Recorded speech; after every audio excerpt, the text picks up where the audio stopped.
माननीय सभापति महोदय, आज इस पुराने वक्त की आखिरी रात में खड़े होकर इस नए वक्त के आगाज की नई सुबह के दिन मैं प्रधानमंत्री श्री नरेंद्र मोदी जी, हमारे अल्पसंख्यक मामलों के मंत्री किरण रिजिजू जी का मैं बहुत इस्तकबाल करता हूं। जब वक्त के ऊपर हम बात कर रहे हैं, वक्त की रुखसती का वक्त आ गया है और नई वक्त की नई सुबह होने का वक्त आ गया है। अगर हमें इस पे बात करनी है तो मुझे चार दृष्टि से बात करनी पड़ेगी। एक, इस बिल के तकनीकी प्रावधान जिस पे बहुत सारे लोग बहुत कुछ बोल चुके हैं। दूसरा है वक्त की अवधारणा, तीसरी है वक्त की राजनीति और चौथा है वक्त की राजनीति के नाम पर होने वाली वह सांप्रदायिक बनाम सेकुलर की राजनीति। सबसे पहले हमारे नेता सदन माननीय नड्डा जी ने बताया कि किस विस्तार के साथ इस वक्त कमेटी ने काम किया, किस शिद्दत के साथ हमारी सरकार ने काम किया। और चाहे वक्त कमेटी के जेपीसी के चेयरमैन हमारे उस सदन के सदस्य जगदम्बिका पाल जी रहे हो, हमारे मंत्री जी रहे हो, सबने जिस शिद्दत से काम किया है, तो उनके लिए मैं माननीय प्रधानमंत्री जी अपनी सरकार की तरफ से कहना चाहता हूं कि उन्होंने एक इबादत के भाव से काम किया है। तो मैं कहना चाहता हूं, इबादतों की तरह मैं ये काम करता हूं, अपने फर्ज को झुककर सलाम करता हूं। फिर भी आप खिलाफत कर रहे हैं तो तेरी मुखालफत से निखरती है शख्सियत मेरी। मैं सियासी दुश्मनों का भी बहुत एहतराम करता हूं। तो इस एहतराम के साथ मैं अब आगे का बयान शुरू करता हूं और मैं ये बताना चाहता हूं कि एक बड़ी सिंपल सी बात है जो अभी माननीय नड्डा जी ने भी कहा। दुनिया के तमाम मुस्लिम देश बता दिए, इस्लाम की धर्म स्थली सऊदी अरब, सबसे बड़ा मुस्लिम देश इंडोनेशिया, जहां खलीफत रही वहां टर्की, और जहां आईएसआईएस का इलाका वहां इराक और सीरिया, वहां कहीं भी कुछ भी नहीं है ऐसा। फिर भी हमारे यहां क्यों है, कैसा? तो मैं कहना चाहूंगा सभापति महोदय, एक हिंदी में कहावत होती है, नया मुल्ला प्याज ज्यादा खाता है, परंतु यहां तो जो गैर मुल्ला प्याज बहुत खा रहा था और इतना खा रहा था कि आंसू निकल रहे थे गरीब मुसलमान के भी और देश के भी। इसलिए मैं कहना चाहता हूं सभापति महोदय, अगर छोड़ दीजिए भारत की बात करिए तो क्या ऐसी कोई शक्ति सिखों के पास है, ईसाइयों के पास है, यहूदियों के पास है, पारसियों के पास है? नहीं है। छोड़ दीजिए, इस्लाम के अंदर आइए। अगर इतना भाईचारा है तो ये सुन्नी वक्फ बोर्ड और शिया वक्फ बोर्ड अलग क्यों है मेरे भाई? जमीन पे एक दूसरे पे एतबार नहीं है, सिर्फ सियासत के लिए साथ में आने की बात है। ये भी जरा सोचने की बात है। और जो अकलियतों में भी अकलियत है, आगा खानी है, बाकी है, जो बोहरा है, उनकी तो कोई गिनती नहीं है। हमारी सरकार ने पहली बार मुस्लिम समाज के अंदर भी ईमानदारी से सबको समान प्रतिनिधित्व देते हुए एक नई सुबह के नए वक्त का आगाज किया है। इसके लिए मैं सरकार को बधाई देना चाहता हूं। और सिर्फ ऐसा ही नहीं है, मुस्लिम समाज के अनेक लोग इस प्रकार के नियमों से बहुत प्रभावित हुए और बहुत प्रताड़ित हुए, जिसके अनेक उदाहरण बहुत लोगों ने बताए होंगे। मोहम्मडन एजुकेशन सोसाइटी कोल्हापुर का केस है, ईदगाह मैदान हुबली का केस है, जिसको सुप्रीम कोर्ट ने साफ साफ उसको हुबली धारवाड़ म्युनिसिपल कॉर्पोरेशन को वापस कर दिया। अनीसा अयासा वर्सेस तमिलनाडु वक्फ बोर्ड का केस है, तेलंगाना स्टेट वर्सेस मोहम्मद मुजफ्फर का केस है, हिमाचल प्रदेश वक्फ बोर्ड वर्सेस ख्वाजा खलीलुल्लाह का केस है, और सभापति महोदय ताजमहल पर भी दावा कर दिया गया। अब तो मैं पूछना चाहता हूं, और सुप्रीम कोर्ट ने अपने जजमेंट में कहा कि भाई शाहजहां के जमाने का लिखा फरमान लेके आइए, तब हम मानेंगे कि इस पे कोई दावा है या नहीं। आप सोचिए कि अगर ये वक्त का कानून इसी ढंग से चला होता तो क्या होता। अभी हमारे जॉन ब्रिटास जी और मनोज झा जी ने बहुत सारी बातें बोली थी। एक प्यास की बात बोली थी उन्होंने, उड़ीसा के ग्राहम स्टोन्स का जिक्र किया था, तो उसमें तो कांग्रेस की सरकार सीबीआई की इंक्वायरी नहीं कर पाई थी। मगर जब ताजमहल का उल्लेख आता है सभापति महोदय, तो एक प्यास मुझे याद आ जाती है। जब शाहजहां जेल में था और दूर से उस ताजमहल को देखता था और उसे सिर्फ एक सुराही पानी मिलता था और उसने औरंगजेब से कहा एक सुराही पानी और भिजवा दो, तो जानते उसने मना कर दिया। तो दुखी होकर शाहजहां ने फारसी में लिखा, ए पिसर तू अजब मुसलमानी, जे पिदरे जिंदा आप तरसानी, आफरीन हिंदुआन सदबार, जे देहंद पिदरावा मुर्दा देवम आप। मतलब तू कैसा मुसलमान है जो जिंदा बाप को पानी के लिए तरसा रहा है? तुझसे तो आफरीन 100 बार उन हिंदुओं को है जो पितृपक्ष में मरे हुए बाप को भी पानी देते हैं। और सभापति महोदय, मैं बताना चाहता हूं कि ये हमने ईमानदारी से मुस्लिम समाज के कल्याण के लिए बात की है, क्योंकि एक तरफ खड़ा हुआ है ईमानदार मुसलमान जो शराफत के साथ ईमान को गले से लगाए हुए हैं, और दूसरी तरफ कुछ चंद सरमाएदार हैं जो उस अमानत में खयानत करके शरारत के साथ उसके झंडा बरदार बनना चाहते हैं। तो ये मुकाबला किसके बीच में है? ये शराफत अली और शरारत खान के बीच में मुकाबला है। हमारी सरकार शराफत अली के साथ खड़ी है हमारी गरीब मुस्लिम के साथ खड़ी है। ये गरीबों गुर्बत वाले गुर्बत अली और सरमाएदार वाले गाजी खान के बीच का इलाका है। मगर मैं कहना चाहता हूं महोदय, एक बात मैं बहुत स्पष्ट रूप से कहना चाहूंगा, इन जरूरतमंद मुसलमानों की लड़ाई के लिए मैं कह सकता हूं कि ये गरीब मुसलमानों के दिल की कसक और कट्टरपंथी वोट के ठेकेदारों के मन की ठसक के बीच में हमारी सरकार ने उस कसक का साथ दिया है, जिसके लिए मैं मानता हूं गरीब और पसमानदा मुसलमान निश्चित रूप से उनका आभारी होगा। हां, मगर जब इसकी बात आती तो भी माननीय खड़गे जी भी बोल रहे थे, माननीय संजय सिंह जी भी बोल रहे थे, मनोज झा जी भी बोल रहे थे कि साहब आपके यहां वो कितने पुजारी हैं और कितने किस वर्ग के पुजारी हैं। तो मैं उनको बताना चाहता हूं, केवल अकेले जूना अखाड़े ने पिछले साल 71 SC ST लोगों को महामंडलेश्वर बनाया। अरे आपको हमारे सदन में बैठे हुए बाल योगी उमेश नाथ जी नहीं दिखते? वैसे तो कहा जाता है जात ना पूछो साधु की, मगर मैं बताना चाहता हूं विश्व हिंदू परिषद के 50,000 से अधिक पुजारी ट्राइबल्स में जो शेड्यूल कास्ट है जो काम कर रहे हैं। मगर मैं हद अदब से पूछना चाहता हूं, बताइए मुल्ला मौलवी मुफ्ती मुकर्रम बारी हाफिज में से कितने पसमंदा हैं? उसमें कितने जुलाहा अंसारी घोसी बताइए मिरासी कितने हैं? बाकी छोड़िए, पसंदला बोर्ड में है क्या? अरे वक्फ बोर्ड में है क्या? इसीलिए मैं कहता हूं खुद मियां फजीहत दूसरों को नसीहत। अगर ईमानदारी से बात करनी है तो उस पर आगे। मगर मैं एक बात और कहना चाहूंगा कि हमारी जो सरकार ने नाम दिया है, इसको उम्मीद नाम दिया है।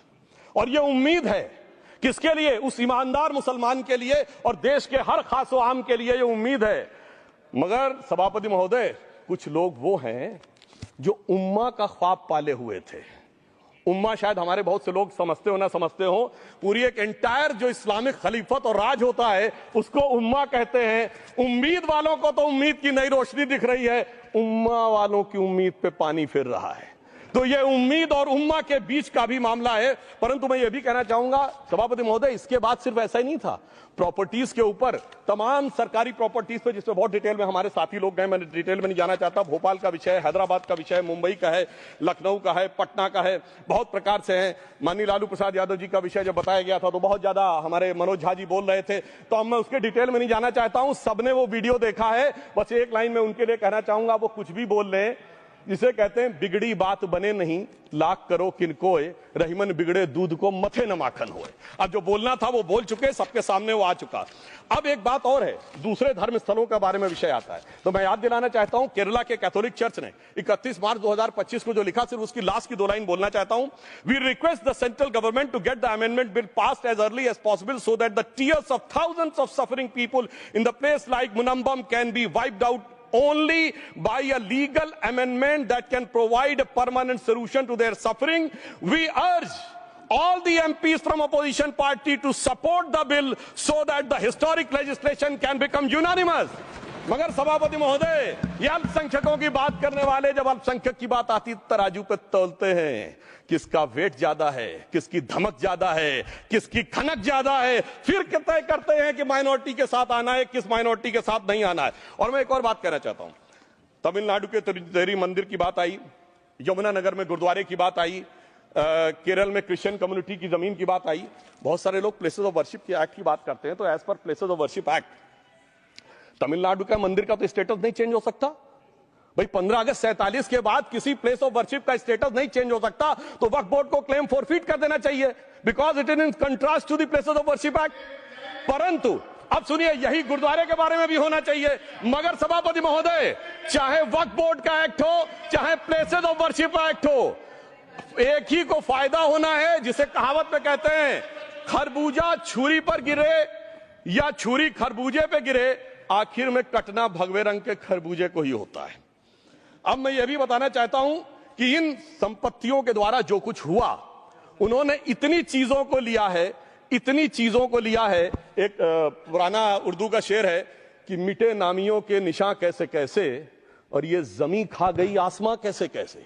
इस जमीन ने कैसे कैसे लोगों को अपने में समा लिया इसकी तमाम तारीख गवाह है। अगर मैं इसमें बहुत डिटेल में जाऊंगा तो सदन का बहुत सारा वक्त जाएगा, परंतु मैं एक बात यह कहना चाहता हूं कि जब इतना ज्यादा आगे बढ़ गया तो फिर कोर्ट ने आगे इंटरवेंशन करना शुरू किया। मैं डिटेल में नहीं जाना चाहता हूं। अभी कार्तिकेय शर्मा जी ने बहुतों ने बोला सैयद फैसल का case versus union of government, Allahabad high court के केस को कहा, मगर Bashir versus state of West Bengal case में उन्होंने बहुत क्लियर कट कहा है कि waqf is not a religious denomination in accordance with the Article 26 of the Constitution, so the matter relating to the restricting the economic, financial, political and other sector activities that may be associated with religious practice under Article 25(2)(a) of the Constitution can be regulated by the state.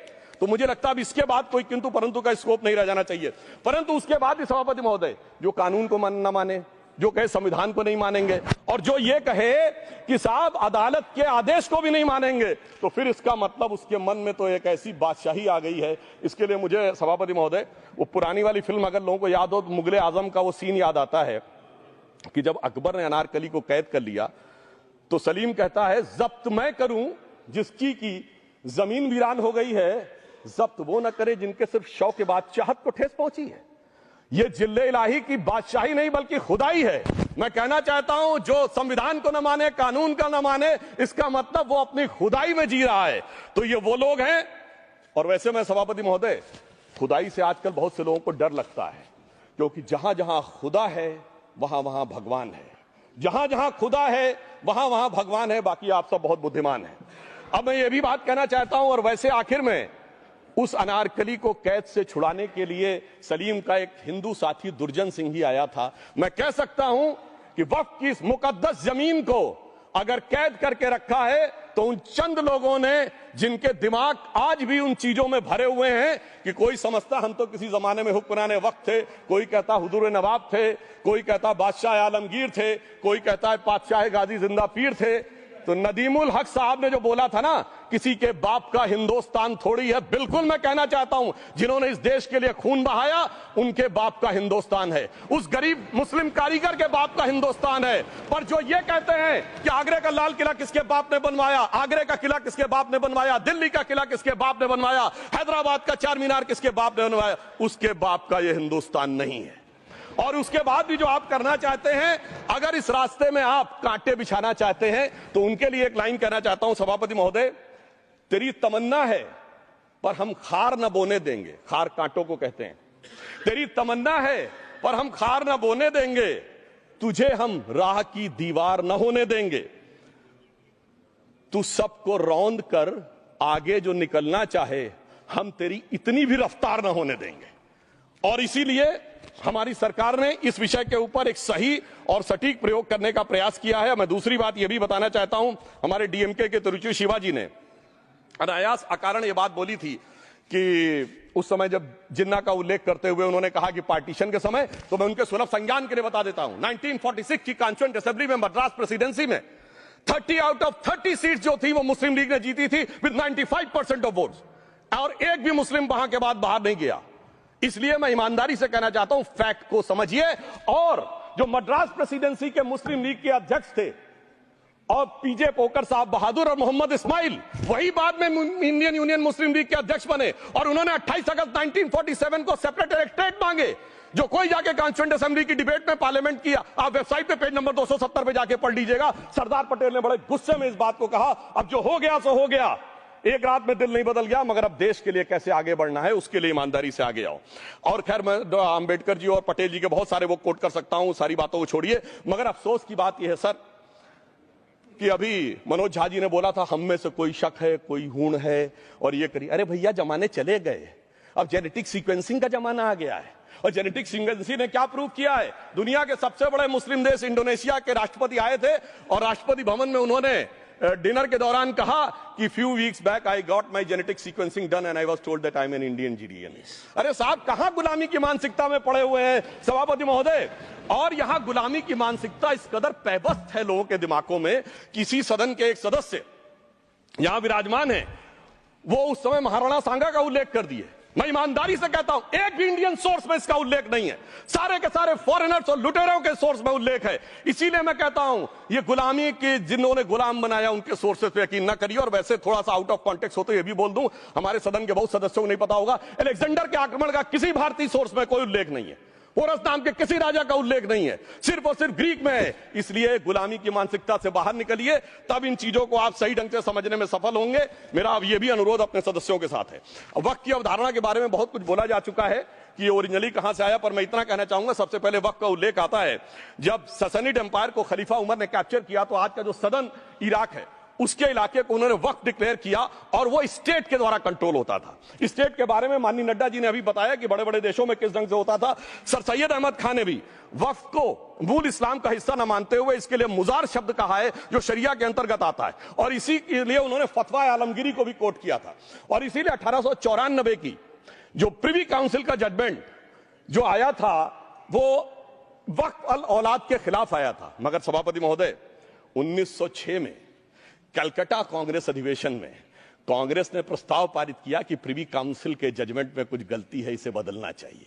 क्योंकि 1904 में जिन्ना कांग्रेस को join कर चुके थे, इसलिए मैं कहना चाहता हूं फिर 1913 में वो जजमेंट बदला गया। हमारे सदन के बहुत से सदस्यों ने इस सदन और दूसरे सदन में बोला है, मैं एक सेंटेंस बोलता हूं, लगेगा जैसे वही लोग बोल रहे हैं। वर्ड ये है, कोट है, since the bill was introduced to administer the Muslim law for Musalman, so the question of public policy does not arise.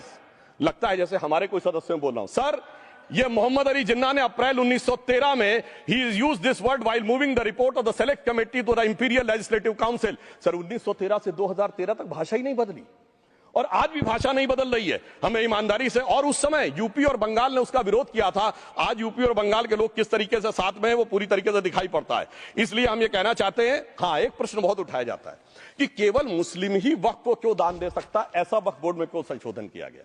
मैं ईमानदारी से कहना चाहता हूं, ऐसा नहीं कि मैं इस्लामिक मामलों का बहुत बड़ा आलिम फाजिल जानकार हूं, मगर इस्लाम में बहुत साफ मान्यता है कि जो गैर मुस्लिम है उसकी इबादत अल्लाह कबूल नहीं कर सकते, उसकी दुआ कबूल नहीं होगी तो दान कैसे कबूल होगा। साहब, हम इस्लामिक भावना का सम्मान कर रहे हैं। हमारे अल्पसंख्यक मंत्री गए थे तो वो मदीना में डेफिनेट लेवल तक जा सकते, उसके आगे नहीं जा सकते। अगर इबादत की इजाजत नहीं है तो साहब जायदाद की इजाजत कैसे हो सकती है। मुस्लिम भावना का सम्मान है, और अगर है तो कोई मुल्ला मौलवी मुफ्ती मुकर्रम बारी आज आके बता दे कि कबूल हो सकती है दुआ, तो हम दान भी कबूल करने के लिए तैयार हैं। और तो और छोड़िए साहब, जब आप कहते हैं कि हर चीज हलाल होनी चाहिए, तो साहब हलाल करने की प्रक्रिया नहीं, हलाल करने वाला भी मुस्लिम होना चाहिए, तब वो हलाल होता था। तो मैं पूछना चाहता हूं साहब, काटने के लिए तो हलाल होने के लिए मुस्लिम जरूरी है, और बांटने के लिए बगैर मुस्लिम के भी हलाल होगा, ऐसा तो नहीं हो सकता। तो जो हमारी सरकार ने किया है वो मुस्लिम भावना के सम्मान के लिए किया है। और जहां तक मैं कहना चाहूंगा, हिंदू समाज के बारे में बात करते हैं, हमारे यहां कोई प्रॉब्लम नहीं है। हमारे यहां कोई ऐसा नहीं कि हज पे कोई गैर मुस्लिम नहीं जा सकता। हमारे देखिए कुंभ में 50 लाख विदेशी आए थे और किसी से नहीं कहा या कन्वर्ट हो जाओ। इसलिए मैं कहना चाहता हूं, हिंदुइज्म की धारणा और बाकी धारणा का जो तुलना करने का प्रयास करते हैं वो बहुत उचित नहीं है। मगर सभापति महोदय, इस वक्त ने कई अद्भुत नजारे दिखाए। इस्लाम में जो काफिर से ज्यादा मुशरिक और शिर्क को बुरा माना गया, नहीं जो भगवान को माने ही नहीं। यहां देखिए वो लेफ्ट के लोग जो कहते हैं धर्म एक अफीम है, वो आज खुदाई खिदमतगार बन के खड़े हो गए। सोचिए कैसा बदलाव आया है। और सर, मुझे एक और चीज नजर आती है। एक पुराना गीत था, वक्त ने किया क्या हसी सितम। तो आज मैं कहना चाहूंगा, वक्त ने किया क्या हसी सितम कि मुस्लिम लीग और शिवसेना मिलके हो गए हम। और मैं कहना चाहता हूं, ये मुस्लिम लीग वो है जिसने सेपरेट इलेक्टोरेट की मांग की थी, और इस शिवसेना के उबाटा के हमारे इस सदन के एक सदस्य हैं।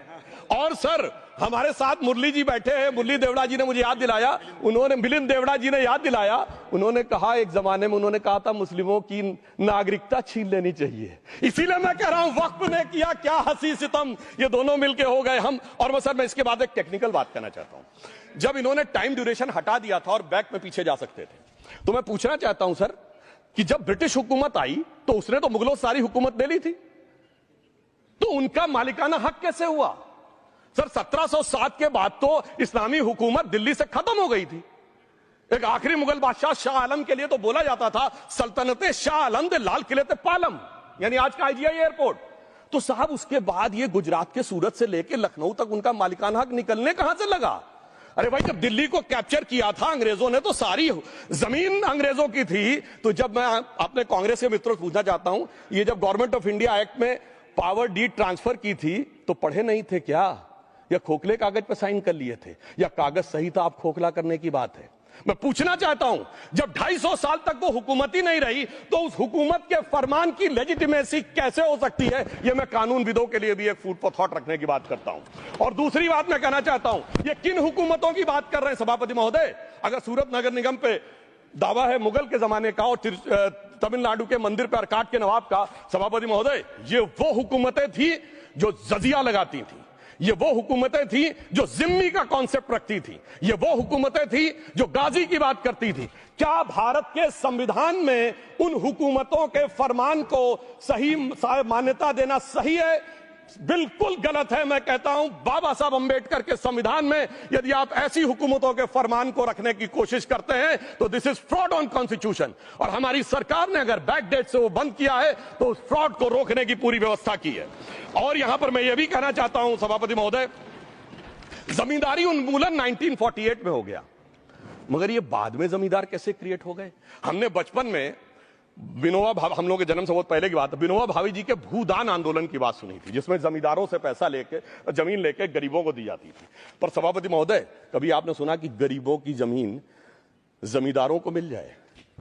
वो 2013 के बोर्ड ने वो व्यवस्था कर रखी थी। यानी वो भूदान आंदोलन था गांधी जी के शिष्य विनोबा जी का, तो आज के गांधियों के नेतृत्व में भू हड़प आंदोलन शुरू हो गया। अगर वो भूदान आंदोलन था तो ये भू हड़प आंदोलन था। इसलिए मैं एक और बात भी कहना चाहूंगा सभापति महोदय, कि जिन हुकूमतों के फरमान की बात की जाती है, एक और फैक्ट है, इसको कोई अन्यथा न ले, जितने मुस्लिम बादशाह अलाउद्दीन खिलजी के बाद उन्होंने बगदाद की खलीफा का खुतबा पढ़ा है। That is a foreign rule, it's on record. कैसे उसको भारत सरकार मान्यता दे सकती है? इसलिए मैं कहना चाहता हूं, जरा सा गौर से देखेंगे तो हकीकत आपके सामने आ जाएगी। और क्या कभी किसी ने कल्पना की, किसी क्रिश्चियन ने तो नहीं कहा कि इंडिया गेट हमारा है, गेटवे ऑफ इंडिया हमारा है, और चर्च नहीं सही फिर भी चर्च गेट हमारा है? तो फिर यह केवल किसी एक के दिमाग में क्यों आती है? हमने जो इवैक्यू एक्ट के तहत दे दिया था पाकिस्तान के गए लोगों को, क्या हमारे जो सिख और हिंदू भाई आए थे उनकी जमीनें मिली? अरे महाराजा रणजीत सिंह की राजधानी लाहौर थी और काबुल तक था राज, तो क्या उन्होंने जमीनें नहीं दान दी होगी गुरुद्वारे और मंदिरों को? वो मिली। अरे वो तो छोड़िए, ननकाना साहब और करतारपुर साहब तक नहीं मिला था। इससे दिखाई पड़ता है कि कितनी एक तरफा हम लोगों ने कोई निगोशिएट ही नहीं किया और उसे करने की बात कही थी। इसलिए मैं कह सकता हूं सर, अब हमारी सरकार ने जो संशोधन किए हैं, अब यह मजहबी हुकूमत के फरमान से नहीं, बाबा साहब अंबेडकर के संविधान से चलने वाला है। अब मैं अंत में उस विषय के ऊपर आता हूं जिसे सांप्रदायिक राजनीति बनाम सेकुलर राजनीति इसके ऊपर कहा जाता है। सभापति महोदय, मैं बताना चाहता हूं कि जब आजादी मिली उसके बाद क्या किसी ने डिमांड किया था कि हमें वक्फ बोर्ड चाहिए? नहीं किया था। फिर क्यों 54 में दिया गया? किसी मुस्लिम ने डिमांड किया क्या कि मदरसे चाहिए? फिर क्यों दिया गया? मुस्लिम समाज तो राष्ट्र की मुख्य धारा में आने को तैयार था, इसीलिए यूसुफ खान, दिलीप कुमार के नाम से आने में उन्हें कोई प्रॉब्लम नहीं थी।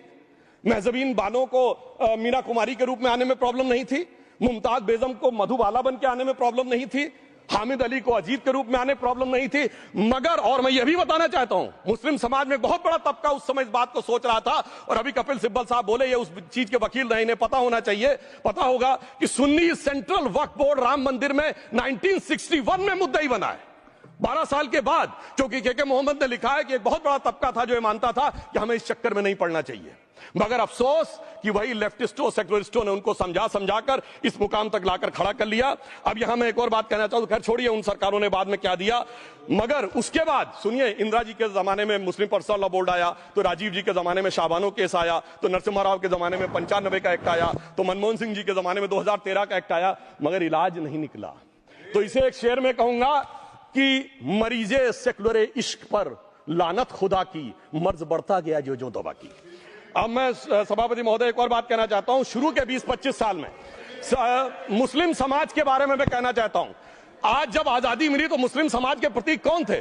उस्ताद बिस्मिल्लाह खां, उस्ताद फरीदुद्दीन डागर, उस्ताद बड़े गुलाम अली, उस्ताद जाकिर हुसैन, जिनकी अभी कुछ दिन पहले डेथ हुई, बड़े बड़े नगमा निवार, हसरत जयपुरी, मजरूर सुल्तानपुरी, साहिर लुधियानवी, कैफी आजमी, जोश मलियाबादी, जिगर मुरादाबादी। अब सर क्या हो गया? तब मुस्लिम समाज इन अदब के शाहकारों के साथ जोड़ा जाता था।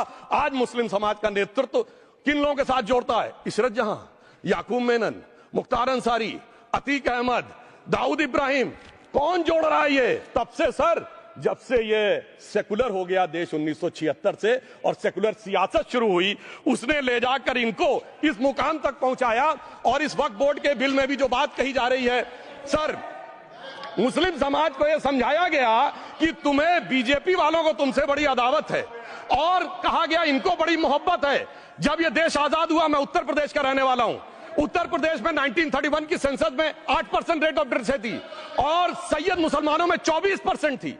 यूपी की ब्यूरोक्रेसी में 20% थे। आज कहां चले गए सब? मैं एक लाइन में कहना चाहूंगा, ये अदावत और मोहब्बत की सियासत में ऐसे फंसे कि किसी को किसी की मोहब्बत ने मारा, किसी को किसी की अदावत ने मारा, मगर इस शराफत अली को सेकुलर सियासत ने मारा। और मैं सभापति महोदय एक और बात कहना चाहता हूं कि चलिए बोलिए। Fauzia Khan, please one second, mic is there. Yes, ये बोल रहे हैं मुस्लिम समाज आज का इशरत जहां और फलाना टेररिस्ट के साथ नाम जोड़ रहे हैं। ये बिल्कुल आरोप है सर, इसको एक्सपंज करना चाहिए। ये समाज के साथ अन्याय है। ये बात आपको एक्सपंज करना होगा सर, ये बात को।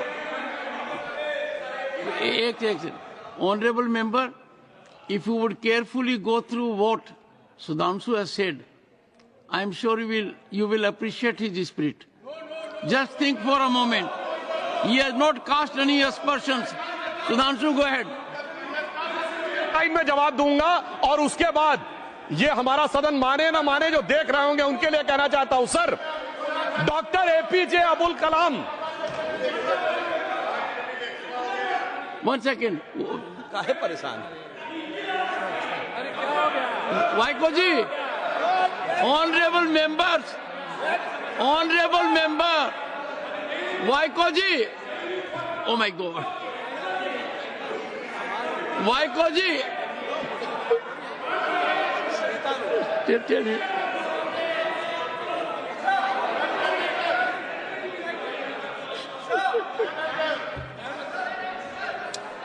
ऑनरेबल एसएम को जी हिंदी समझ रहे हैं।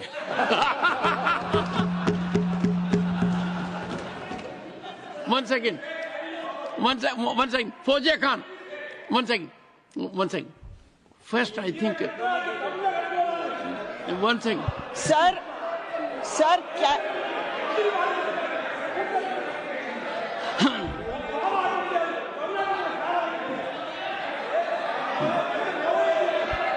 Sir, community cannot be stigmatized. Yes, sir. An entire community cannot be branded like this. Fauziya Khan ji, I'll come to you. I'll give you the opportunity. Honorable Finance Minister. But one line he said. One line. No, one nimisham irungappa, please. He might be very emotional, sir, but that one line he said is objectionable, and I will seek your indulgence to remove it. He said, Tamil Nadu la kaaru vai paakren. You enter Tamil Nadu, I'll see you. No good. No good. Illa, tappadu. Tappu. Neenga appadi sollakudadu. Neenga appadi pesuradhu tappu. Neenga appadi pesuradhu rombave tappu. இந்த நாட்டுல யார் வேணாலும் எங்க வேணாலும் கால் வைப்போம். யாருக்கும் அதிகாரம் இல்ல ஒரு உயிர் மேல. Honorable Finance Minister. So sir, this is atrocious. You set foot in Tamil Nadu and take care. What is that language? We have a Home Minister after a long time who has brought about changes unthinkable. What he said, you can be fully assured. Yes, Honorable Home Minister. Yes, Jairam ji. Minister, please. If the Honorable Finance Minister has found a statement objectionable, Jairam ji, the statement of the Honorable Member stigmatizing a whole community is objectionable. Oh. And what is worse is the chairman lending respectability to that view. Oh my. That is even worse. Honorable that is even worse. Minister. मान्यवर, सुधांशु जी ने मुसलमानों के लिए कुछ नहीं किया है, India alliance के लिए किया है। अब मैं एक एक कर बता देता हूं। अरे सुनो ना भाई, आप सुनो तो। अरे दिग्विजय सिंह सुनिए, मैं खड़ा हूं ना अपने पैर पर।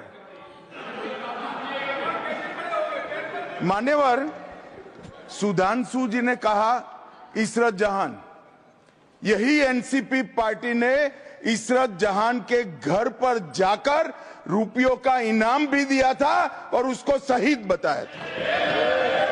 दूसरा कहा अतीक अहमद किस पार्टी से थे?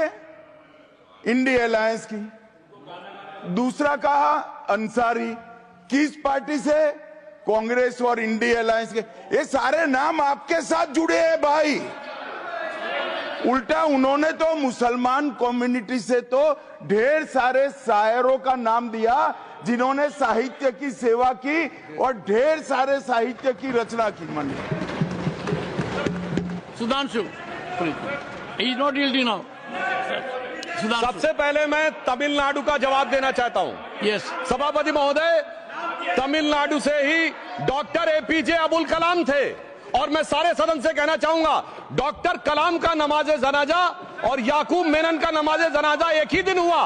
कितने लोग याकूब मेनन के नमाजे जनाजा में गए और कितने डॉक्टर कलाम के नमाजे जनाजा में गए? डॉक्टर कलाम मेमोरियल पे कितने लोगों की फोटो है? दिखाएं मुझे, सोशल मीडिया पे पोस्ट की हो। मगर अफजल हालात का मारा था, आपके एक मंत्री का ऑफिशियल ट्वीट है, वही सदन के सदस्य नहीं तो मैं नहीं बोल रहा हूं। याकूब मेनन की जुडिशियल किलिंग हुई, आपके एक नेता का, मिनिस्टर का ऑफिशियल ट्वीट है, सदन के सदस्य नहीं है इसलिए नहीं बोल रहा हूं। और सर 26/11 आरएसएस ने कराया, सदन के सदस्य बैठे हुए हैं। हाफिज साहब और सुनिए जाकिर नायक शांति का मसीहा सदन में सदस्य बैठे हुए हैं। सर किसने जोड़ा? मैं नहीं कह रहा हूं जोड़ा, हमने किससे जोड़ा मैं बताना चाहता हूं। मैं अपनी बात, सर मैंने नाम किसी का नहीं लिया। सर आपने उड़ता तीर क्यों पकड़ लिया? सर मैंने नाम नहीं लिया, उड़ता तीर क्यों पकड़ लिया? सर मैं पूरी बात करूं। सर मैं कहना चाहता हूं हमारी सोच मुस्लिमों के बारे में और इनकी सोच में क्या अंतर है। देखिए जिन लोगों ने मुस्लिम हिस्ट्री नहीं पढ़ी उन्हें मैं बताना चाहता हूं। एक दो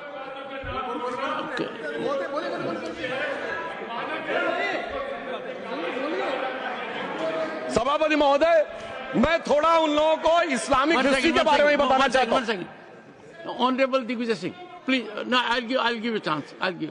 माननीय सदस्य, ऑनरेबल दिग्विजय सिंह जी। माननीय सभापति महोदय, जो माननीय सदस्य ने बात कही है, मैं सुन रहा था डॉक्टर त्रिवेदी जी की बात। उन्होंने कहा था ऐसे ऐसे ऐसे मुसलमान हम लोगों के साथ हैं और वैसे वैसे मुसलमान इन लोगों के साथ हैं। बात यह है कि आपने जिस तरह से इस पूरी बात कही है ये घोर आपत्तिजनक है, अपमानित करती है और जो माननीय सदस्य ने भी मेरे बारे में भी कहा है मैं उनकी निंदा करता हूं। Honourable home minister, honourable home minister, honourable home minister, एक सेकंड।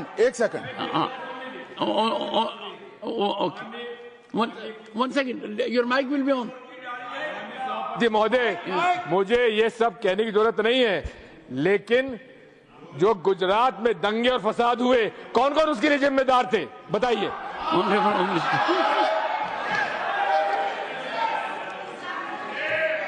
मान्यवर, मैं ध्यान से बारीकी से पूरे संवाद को सुन रहा हूं। माननीय सदस्य सुधांशु जी ने दिग्विजय सिंह का नाम नहीं दिया। अब वो खड़े होकर कहे मेरे बारे में कहा, इससे साबित हो गए। और अभी भी मौका है, आपने नहीं कहा है कि 26/11 के हमले में आरएसएस का हाथ था, तो अभी खड़े होकर माइक चालू कराकर बुलवा दीजिए। माननीय,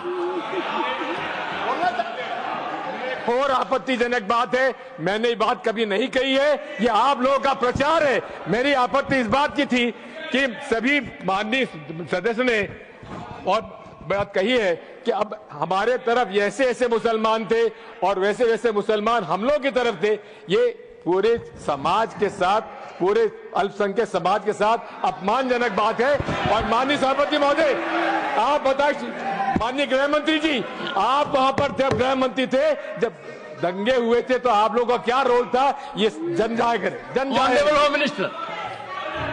नेवर, इनको मेरा हुआ ऐसा है कि मैं ही दिखाई पड़ता हूं। आपकी सुनिए, अब सुनिए ना दिग्विजय सिंह, सुनिए। एक मिनट सुनिए। दंगे शांत होने के बाद 18 महीने के बाद मैं गृह मंत्री बना। दंगा हुआ तब मैं गृह मंत्री नहीं था। सुधांशु त्रिवेदी। संदर्भ में किसी का नाम नहीं लिया। अजीज बर्नी की किताब थी 2611 एंड आरएसएस कॉन्स्पिरेसी, कोई जाके चेक कर ले उसमें कौन कौन कहां कहां था। अब मैं मुसलमानों के बारे में कहना चाहता हूं, मुस्लिम समाज के लिए। बहुत से लोग ऐसे हैं जिनको मुस्लिम समाज की हिस्ट्री नहीं पता है। मैं बताना चाहता हूं, भारत से जब न्यूमेरिक सिस्टम सबसे पहले गया तो अल जहार थे सबसे पहले, जिन्होंने जाके 1793 में जो सूर्य सिद्धांत था उसका अरबी में ट्रांसलेशन हुआ सिंध हिंद। और हम बता रहे हैं हम किस तरह के मुस्लिम को साथ रखते हैं। डॉक्टर कलाम से बड़ा आलिम इस्लाम में साइंसदान नहीं हुआ, और आरिफ मोहम्मद खान साहब जो बिहार के गवर्नर हैं उनसे बड़ा आलिम फाजिल मुसलमान आज सियासी जमात में तो नहीं होगा, यह मैं दावे के साथ कह सकता हूं। मगर मैं बताना चाहता हूं सर, उसके बाद उन्होंने एक किताब लिखी, एक सर 10th सेंचुरी के मुस्लिम राइटर थे जिन्होंने किताब लिखी, उसका नाम था the compendious book of balancing and completion according to Hindu calculation, जिसको शॉर्ट में अल जब्र कहा गया, और वहां से अलजबरा निकला। और सर उसके बाद अल ख्वारिज्म आया।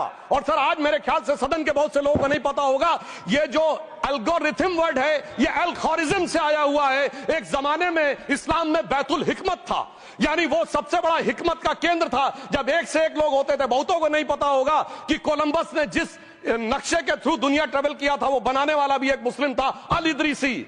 मगर सर एल्गोरिथम आज ऐसा बदला कि एआई के एज में दलगत भावना से ऊपर उठकर औरंगजेब के साथ खड़े हो गए। सर ये एल्गोरिथम किसने बदल दिया, ये मैं बताना चाहता हूं। इस पे थोड़ा सोचने की जरूरत है। इसलिए मैं कहता हूं मुस्लिम पॉलिटिक्स की सोच क्या थी, हमने किन मुसलमानों का साथ दिया है, मैं बताना चाहता हूं सर। वीर अब्दुल हमीद की शहादत की 50वीं वर्षगांठ 2015 में हुई। प्रधानमंत्री मोदी जी ने उनके पूरे परिवार को और उनकी पत्नी को बुला के सम्मानित किया, और इन लोगों ने उस यासीन मलिक को, जिसके ऊपर 3 एयरफोर्स के ऑफिसर्स को हत्या करने का आरोप था, वो प्रधानमंत्री आवास में। सर साफ दिखाई पड़ता है कौन किसके साथ खड़ा हुआ है, कौन किस तरह के मुसलमान के साथ खड़ा हुआ है। और सर मैं ये भी कहना चाहता हूं सर, ये सर अपने टर्न पे बोलिए सर, पिछले 30-35 सालों से हुआ खड़ा किया जा रहा है। 1990 में जब राम मंदिर आंदोलन हुआ, कहा गया बीजेपी आएगी उत्तर प्रदेश में खा जाएगी। सर बीजेपी आने के बाद उत्तर प्रदेश में जानते क्या हुआ सर, 22 साल से शिया सुन्नी के बीच में जो दंगे चलते थे और मदे साबा का जुलूस नहीं निकलता था, शिया समुदाय का मदे साबा का जुलूस लखनऊ में हमारी सरकार में निकलना शुरू हुआ। और उसके बाद कहा गया केंद्र में भाजपा आएगी तो खा जाएगी। सर अटल जी की सरकार आई, इतनी शानदार स्थिति रही। उसके बाद कहा गया गुजरात में आएगी तो भाजपा खा जाएगी। सर गुजरात का मुसलमान आज सबसे समृद्ध मुसलमान है, सबसे ज्यादा जकात वहां से आता है। उसके बाद कहा गया मोदी जी की सरकार आएगी तो क्या होगा। सर मोदी जी की सरकार आने के बाद हमारे साथियों ने बताया है अल्पसंख्यक समुदाय के 70% लोग हैं जिनको किसी न किसी एक योजना का लाभ जरूर मिला है। और सर फिर कहा गया सीए आएगा तो नागरिकता छिन जाएगी। सर उसके बाद भी आपने सब देखा, और सर हम बचपन में सुनते थे कि राम मंदिर बनने लगेगा तो मिडिल ईस्ट के देश पेट्रोल देना बंद कर देंगे। सर राम मंदिर भी बन रहा है, और भारत मिडिल ईस्ट कॉरिडोर भी बन रहा है, और अबू धाबी में भी मंदिर बन रहा है, और 4 मुस्लिम देशों ने सर्वोच्च नागरिक सम्मान मोदी जी को दिया हुआ है। इसलिए मैं कहना चाहता हूं सर, मर्ज हो तो उसका इलाज किया जा सकता है। जैसे हमारे यहां वैद धनवंतर माने गए हैं, इस्लामी अकीदे में वैद हकीम लुकमान माने गए, तो कहा गया है उनके लिए कि इसमें क्या रखा है, देखे है जो तू आन के पास, बदगुमा वहम की दारू नहीं लुकमान के पास। यानी मर्ज का इलाज है, पर वहम का इलाज तो हकीम लुकमान भी नहीं कर सकते जो आपने पाल कर रखा है। मैं कहना चाहता हूं हम किन मुसलमानों की बात करते हैं। आप गंगा जमुनी तहजीब की बात करते हैं। सर दारा शिकोह औरंगजेब का बड़ा भाई था, उसने उपनिषदों का अध्ययन किया, संस्कृत में अनुवाद कराया और नाम रखा सिर्राए अकबर, यानी वर्ड्स ऑफ गॉड। मैंने किसी को दारा शिकोह की जयंती मनाते हुए नहीं देखा। मैं पूछना चाहता हूं बेगम बीबी ताज, उनके घर पे जाते किसी ने सुना? सर ये बताइए, आलम शेख इतने बड़े कृष्ण भक्त के कवि, किसी ने सुना उनके घर पे जाते हुए? मलिक मोहम्मद जायसी जिन्होंने पद्मावत लिखा, उत्तर प्रदेश के रहने वाले, उनके घर पे कोई गया? ये बताइए ब्रिगेडियर मोहम्मद उस्मान के घर पे कौन गया? आजमगढ़ में, गाजीपुर के रहने वाले थे, आज तक जाने वालों में नहीं दिखे। और मैं सर बताना चाहता हूं एक और बात, सर एक सैयद इब्राहिम रसखान हुए हैं, बहुत बड़े कृष्ण भक्त के कवि। सर जिन्होंने क्या लिखा, उन्होंने कहा मेरा अगला जन्म हो तो भी मैं कृष्ण भक्ति बनना चाहूंगा, मनुष्य बनूं तो ग्वाल बाले के रूप में, और पशु बनूं तो गाय के रूप में। उन्होंने कहा मानुष हो तो वही रसखान, बसों ब्रज गोकुल गांव के ग्वारन, जो पशु हो तो कहा बस मेरो चरो नित नंद की धेनु मजारन। सर उन्होंने कहा गायों के बीच में नंद बाबा की गायों में जन्म लेना चाहूंगा, मगर सर आज एक ऐसे नेता आए हैं इस देश में जिनको गायों से बदबू आने लगी है, तो उनके लिए मुझे मेरे मन में भाव आता है सर कि श्री रामचंद्र कह गए सिया से ऐसा कलयुग आएगा, गोपालक श्री यदुवर कुल में एक ऐसा नेता आएगा जिसे बकरे कटने में खुशबू मिलेगी, गौ माता में बदबू पाएगा। रामचंद्र कह गए सिया से कैसा कलयुग आएगा। अब सर मैं एक और बात भी कहना चाहता हूं, हम किनको मानते हैं सर? नजीर अकबराबादी को सुनिए, कृष्ण भक्त के लिए क्या कहा। सर मैं एक बोलना चाहता हूं, बुल्ले शाह ने क्या कहा? बुल्ले शाह ने कहा, अभी होली गुजरी है, उसने कहा था आज होली खेलूंगी मैं, कर बिस्मिल्लाह। उन्होंने आगे कहा अलस्तु बिरबिकुम प्रीतम बोले, सब सखियों ने घूंघट खोले, नाम नबी की रतन चढ़ी, सुनिएगा, नाम नबी की रतन चढ़ी और बूंद पड़ी अल्लाह अल्लाह, आज होली खेलूंगी मैं, कर बिस्मिल्लाह। तो मैं भी कहता हूं अब बिस्मिल्लाह करिए और उसके बाद हमारे इस सहयोग करिए, इस सकारात्मक उसका, वरना अल्हम्दुलिल्लाह जो हम मुसलमानों के लिए और देश के लिए करना चाहते हैं उसमें हमें सफलता जरूर मिलेगी। अंत में मैं सिर्फ ये कहना चाहता हूं सर, तमाम प्रकार की बातें यहां पर हुई, सकारात्मक और नकारात्मक, मगर अफसोस की बात यह है कि 1913 के वक्फ वाल औलाद से लेके 2013 के वक्फ वाल औलाद तक इनकी फितरत नहीं बढ़ती, क्योंकि सर ये तो पार्टियां ही अल औलाद हैं, तो इनको तो उससे बहुत ज्यादा वो होगी। पर मैं सिर्फ अंत में कहना चाहता हूं सर, अपनी सोच बदलिए। आप जिस कश्ती पे सवार होकर इस दरिया को पार करने की कोशिश कर रहे हैं, पिछले 75 साल में नहीं कर पा रहे हैं, 10-12 साल में बहुत हिचकोले खा रहे हैं, तो कश्ती और रास्ता बदलिए। तो इनके लिए अंत में एक पंक्ति कहते हुए बात समाप्त करना चाहूंगा कि इन्होंने कश्ती भी नहीं बदली, दरिया भी नहीं बदला, पर इन डूबने वालों का जज्बा भी नहीं बदला, पर है शौक सफर ऐसा, एक उम्र हुई हमने, मंजिल भी नहीं पाई, रास्ता भी नहीं बदला। अब अगर नई मंजिल पानी है, नई मंजिल की नई सुबह देखनी है, तो मैं कहना चाहता हूं आइए सबको साथ लेकर चलिए। और एक ऐसा वक्त आया है जब मैं जो हमारे किरण रिजिजू जी ने कहा था कि मैंने शम्मा जलाई हवाओं के खिलाफ, तो मैं प्रधानमंत्री मोदी जी की तरफ से कहता हूं कि हमें इल्जाम मत दीजिए, बहुत अफसोस होता है, हमें इल्जाम मत दीजिए, बहुत अफसोस होता है। बड़ी तरकीब से कश्ती यहां तक लेके आए हैं और बदल देते हैं हम दरिया की लहरें अपनी हिम्मत से, आंधियों में भी अक्सर चिराग हमने जलाए हैं। धन्यवाद।